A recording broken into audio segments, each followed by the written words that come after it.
Hi everyone, my name is Florian Babțan-Varga, classical guitar player and Masters of Music candidate at the Gheorghe Dima Music Academy of Cluj-Napoca.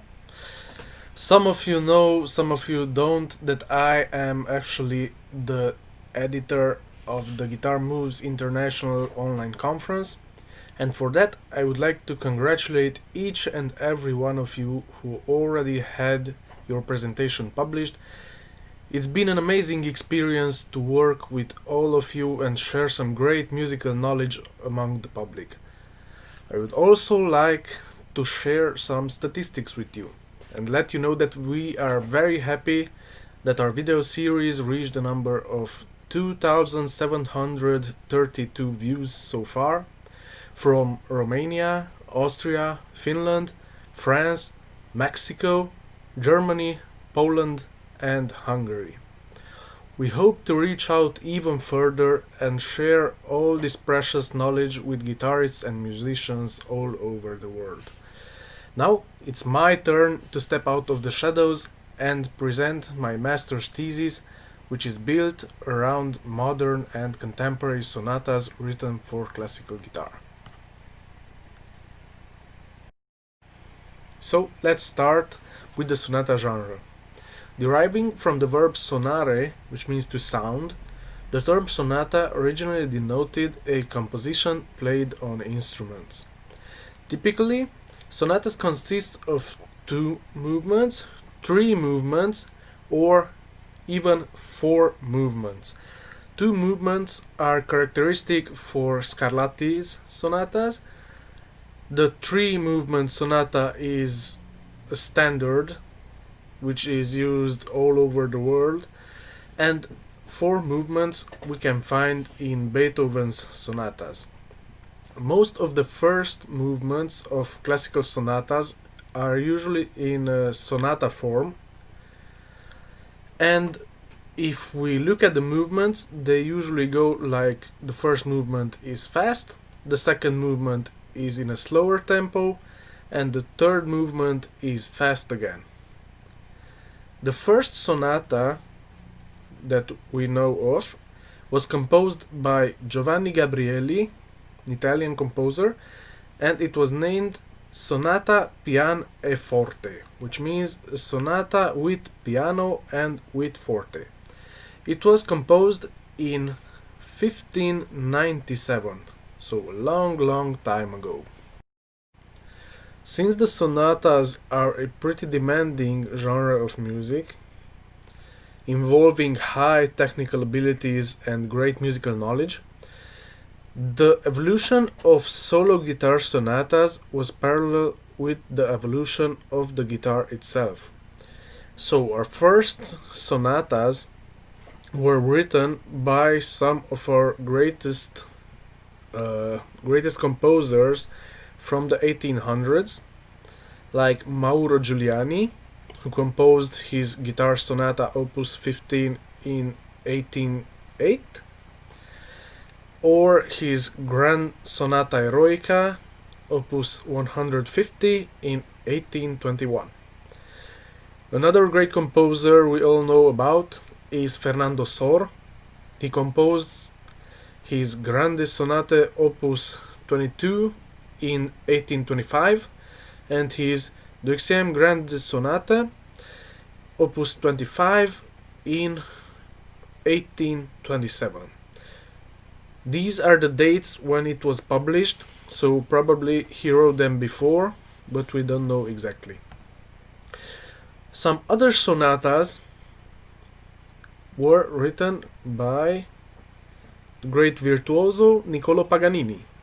He wrote a total of 37 guitar sonatas, and among them the very popular Grand Sonata. Some other sonatas were not written for classical guitar, but the adaptation of music for keyboard, for strings and other instruments to the guitar was a very popular thing back then, and we can find sonatas from Domenico Scarlatti or even Johann Sebastian Bach. in the 20th century, lots and lots of composers started to write sonatas for classical guitar.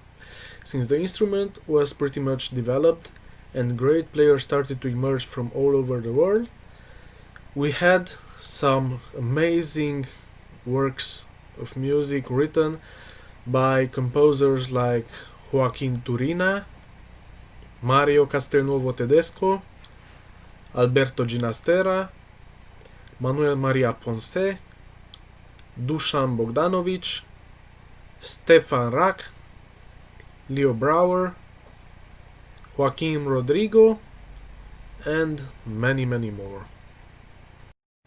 The 21st century brought us again lots of new sonatas from young composers and some of the old composers also. I would like to present you some of those. I made a very short list which includes Kaja Čelirefic's Sonata No. 1 composed in 2017, Nate Skuhar's first sonata. Also, Nate's composed a sonata of etudes, which I know from a previous video of this online conference series. Atanas Ourkouzounov wrote 3 sonatas between 2014 and 2018.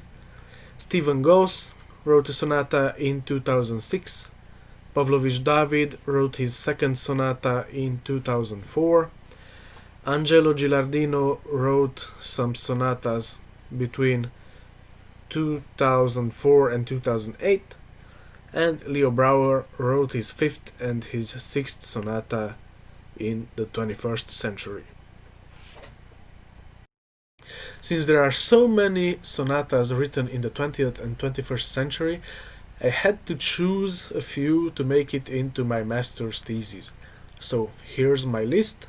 I chose 6 sonatas from 6 different composers and periods of time, and it's very interesting to do a little bit of research about the inspiration of the composer, the techniques and characteristics used in that piece of music, and to do a comparison between them to see the evolution of the guitar sonata in this period of time.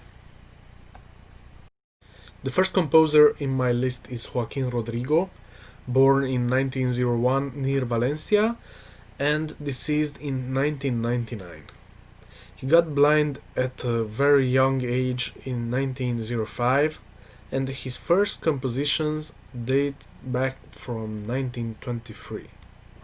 He composed the famous Concerto de Aranjuez and many popular pieces in the classical guitar repertoire. The music of Joaquin Rodrigo is a homage to the rich and varied cultures of Spain. Imagine a young child without his sight growing up in Spain and then becoming a composer. I think Joaquin Rodrigo was very lucky to experience the whole culture of Spain through his ears, and that was a major factor in his composition, including all those flamenco techniques in his music and Spanish sonorities. The sonata I chose from Joaquin Rodrigo's works is Sonata Jocosa, composed in 1958. So, it was dedicated to Renata Tarrago, the guitarist who later arranged the Concerto de Aranjuez for Paco de Lucia. It consists of 3 movements. The first one Allegro Moderato, the second one Andante Moderato, and the third one is Allegro. In addition to the flamenco-inspired music, Rodrigo also uses flamenco techniques in his compositions. Let's take a look what techniques can we see in this sonata. So, the first thing I would like to say is that there are many scales in picado style. So, many fast scales, characteristics to the flamenco music. The second one are the rasgados. You can see in the third part mainly, you can see lots of rasgados, and there is also the buleiras rhythm included in the third part. The second composer I would like to talk about is Miklós Rózsa. I think many of you are unfamiliar with him. He was a composer born in 1907 in Budapest, Hungary, and he died in 1995. He was deeply admiring the folk-based nationalism of Béla Bartók and Zoltán Kodály, but he went on to study abroad and then was introduced to film music in 1934 by his friend, the Swiss composer Arthur Honegger. He then became a composer of film music. He lived in London and in the United States, and he won 3 Oscar prizes for the music written for Spellbound in 1945, A Double Life in 1947, and probably his best known work, Ben-Hur, in 1959. Many of you don't know that he also wrote a sonata for classical guitar. He composed it in 1986, and it was dedicated to Greg Nestor, who edited and fingered it, and later he played it in world premiere. Since Miklós Rózsa was not a guitar player, he needed some help to make his work playable, and collaborating with a guitar player is always a big help for the composer, if he's not a guitarist. It consists of 3 movements. The first one is moderato, the second one is molto moderato, quasi una canzone, and the third one is allegro frenetico. In 1988 was performed in New York by William Kennengeiser, the great guitarist who is also part of the Los Angeles Guitar Quartet. Miklós Rózsa was inspired by Hungarian folk music during his career, and he included some parts which are really similar to a folk song from the old times in Hungary. Let's listen to this part.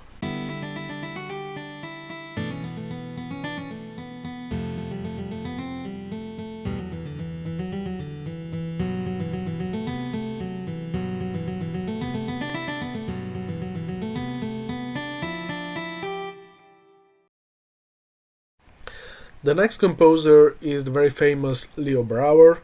I'm sure you're all familiar with him and with his work. He was born in 1939 in Havana, Cuba. He composed his first piece for classical guitar at 15. He had a pretty serious hand injury during one world tour back then, which shattered his concert artist career. That's when he chose to put all his strength and all his energy into composing, and he did wonderful. He is well known for using traditional Afro-Cuban rhythms in his music. He was also inspired by modern music and by minimalistic music. He uses that a lot in his latest compositions, and he composed 12 concertos for classical guitar and orchestra, and also 6 sonatas for classical guitar. His first sonata, composed in 1990, was dedicated to Julian Bream. It has 3 movements. The first one is Fandangos y Bolero, combining 2 types of traditional Latin American dances.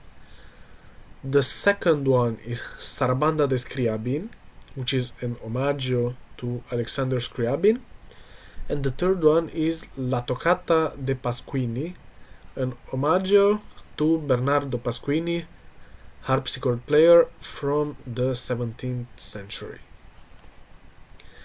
The first part starts with a preambulo, which means an introduction. In the second part, the 6th string is tuned F instead of E, which is a very strange tuning. We are all used to the drop D, but we don't really use this type of tuning. And the third part is very, very interesting because Leo Brouwer got inspired by the toccata con lo scherzo del cucco, that means the toccata and scherzo of the cuckoo bird.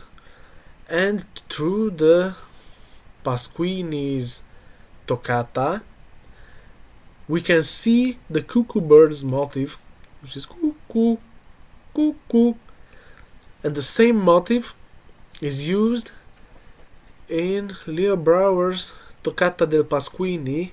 You can see it right here, and it appears several times in this sonata. The Sarabanda de Scriabin, I think it's inspired by the mysterious sonorities of Scriabin's music, but it's very, very interesting that Brouwer combines elements from the 17th century harpsichord school up until Scriabin and Bartók, using new sonorities and with the use of various techniques like harmonics or Bartók pizzicato. I would like to present you a very, very nice recording of Leo Brouwer's 6 sonatas, recorded by Ricardo Gayen. I think this CD is a must-have in every guitar player's collection. Next one is Atanas Ourkouzounov, Bulgarian guitarist and composer born in 1970. In his music, he's exploring new territories and sonorities for the classical guitar. He uses various modern techniques I will be presenting later. He currently teaches classical guitar at the Maurice Ravel Conservatoire in Paris. He plays in duo with Japanese flautist Mio Ogura, and until now he has written over 100 works for classical guitar. He composed a cycle of 5 sonatas, which are recorded by Greek guitarist Kostas Tosidis in 2019 in a very, very nice CD made by Naxos Records. His first sonata was composed in 1996 and was dedicated to great Argentinian guitarist Pablo Marquez. It consists of 3 movements. The first one is Allegro assai, the second one is Adagio quasi canzone, and the third one is Vivo. He uses 7/8 time signature, which is popularly used in Bulgarian folk music, which was an inspiration in writing this piece of music. He uses various modern techniques which are explored through the whole sonata. Let's take a look at these techniques. I chose some of them to show to you. The first one is the pizzicato. He uses right in the beginning of the first movement. The second one is the tambora, used very, very much in the third movement. He also uses hammer-ons with the left hand without plucking the string. It's kind of a tapping with the left hand, while the right hand is doing percussion on the top of the guitar. Here is some explanation from the score. The note with an X means that you must strike the desired note with the left hand finger. As I told you, kind of a tapping with the left hand. The X and the P under means percussion with the thumb on the bridge, and the X with the M under it means percussion with the middle finger on the table. So we have 2 types of percussion, a lower one and a higher one, and the notes in the left hand.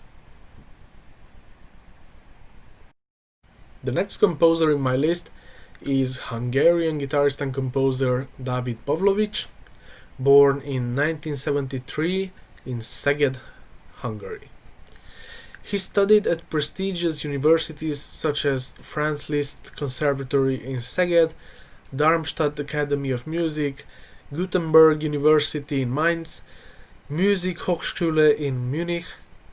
He has won international prizes in Hungary, Italy and Germany, and currently he is teaching classical guitar at the Faculty of Music at the University of Szeged.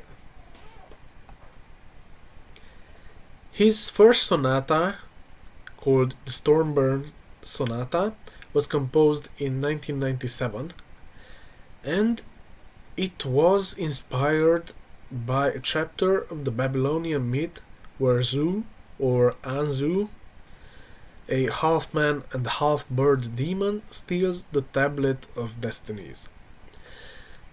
This piece was premiered by the author in Chesterfield, United Kingdom, and it is an homage to William Walton. It consists of 3 movements: Toccata Allegro, Urshanabi Largo, and Scherzo Rapido. This work is based on Mesopotamian mythology, and it's very interesting to get acquainted with those myths and legends of the Mesopotamian period. As you can see, the storm bird is actually Zu, or Anzu, the demon, and the second part, Urshanabi, is actually called after the ferryman on the River of the Dead from the Epic of Gilgamesh.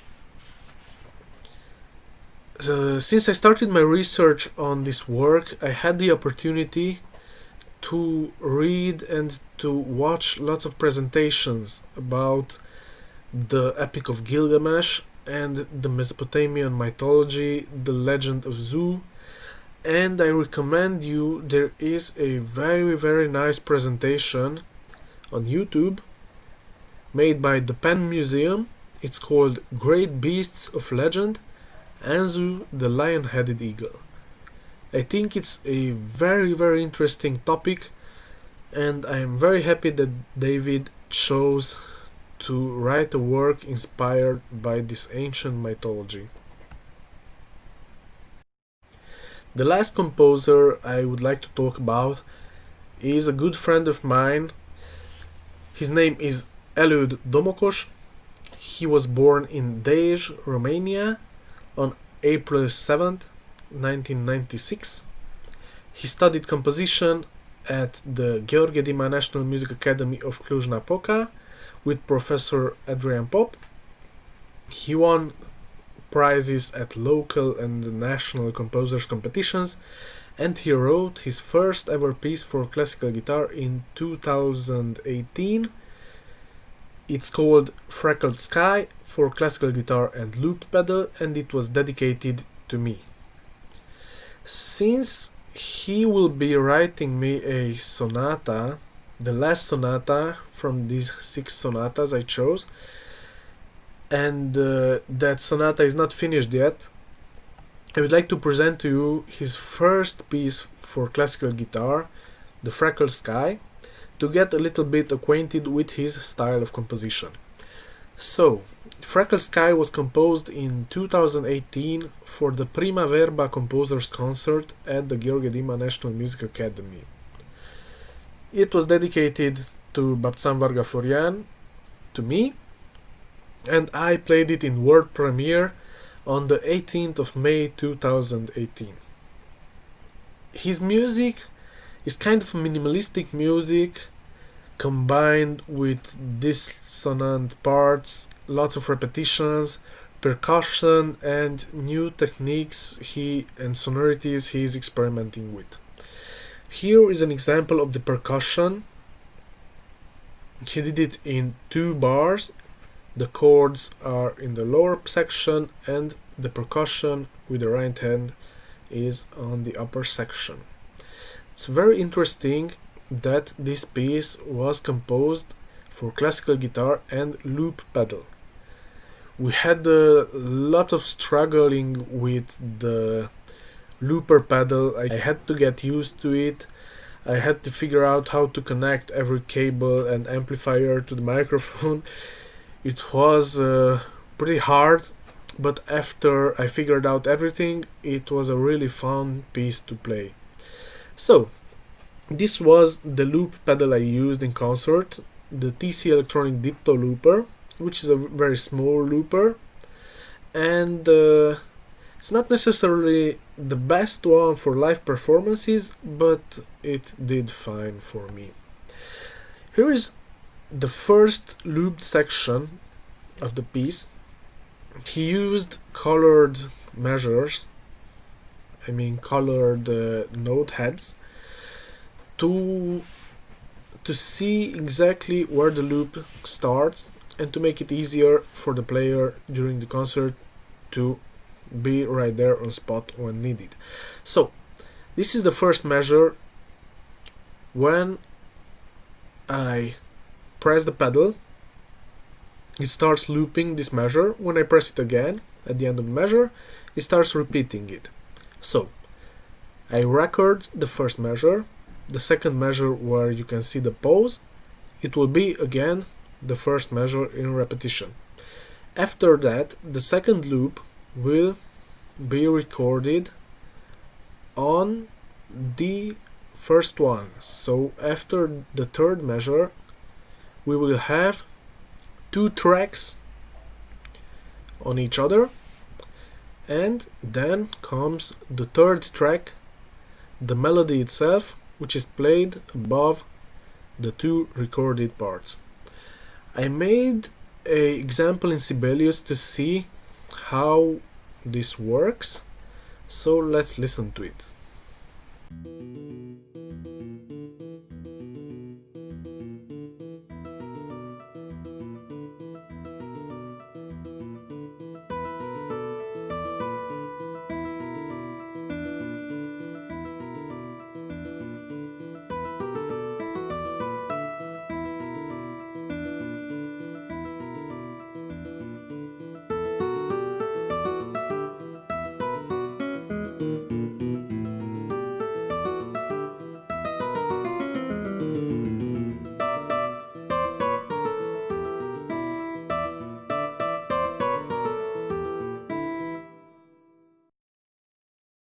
So that's it.